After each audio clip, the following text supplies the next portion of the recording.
Mark, 2-1 comeback win against Stockton Town in the FA Youth Cup, first qualifying round tonight.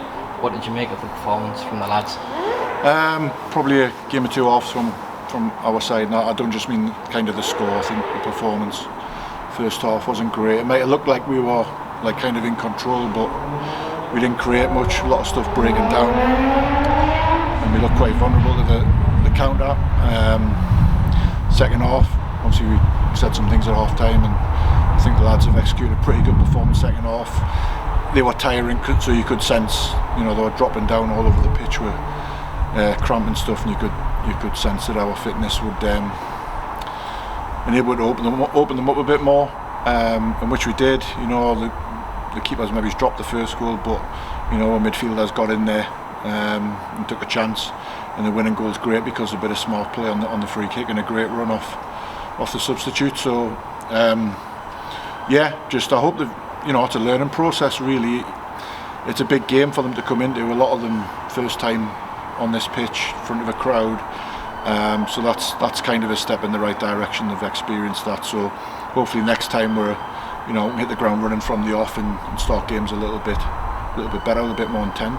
As you say, it might have looked like the lads were in sort of control first half, but second half it definitely ramped up and on the front foot for pretty much the whole proportion of the second half.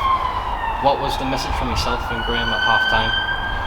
Just to do what they've been asked, do what we've worked on.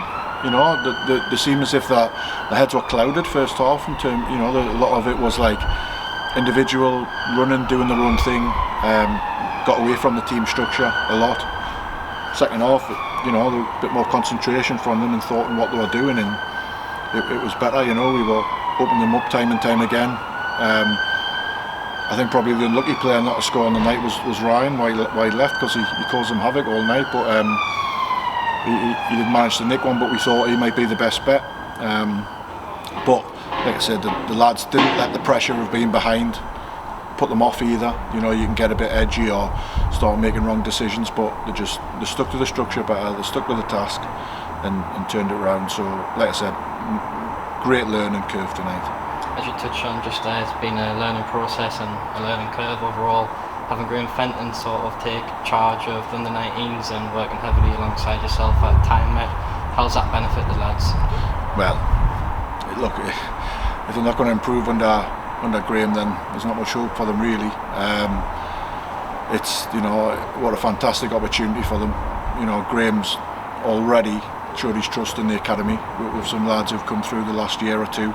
And that is kind of there for them, and he's looking for lads who can take messages on board and go and execute performances, and they'll get chances. So the academy's never been in a stronger position as it is at the minute, because they've got a direct link with the first team, with someone who likes young players and doesn't kind of dismiss them. And his attitude is, it doesn't matter how old you are, to do the job then fine. So we want more lads banging on the door, that's for sure.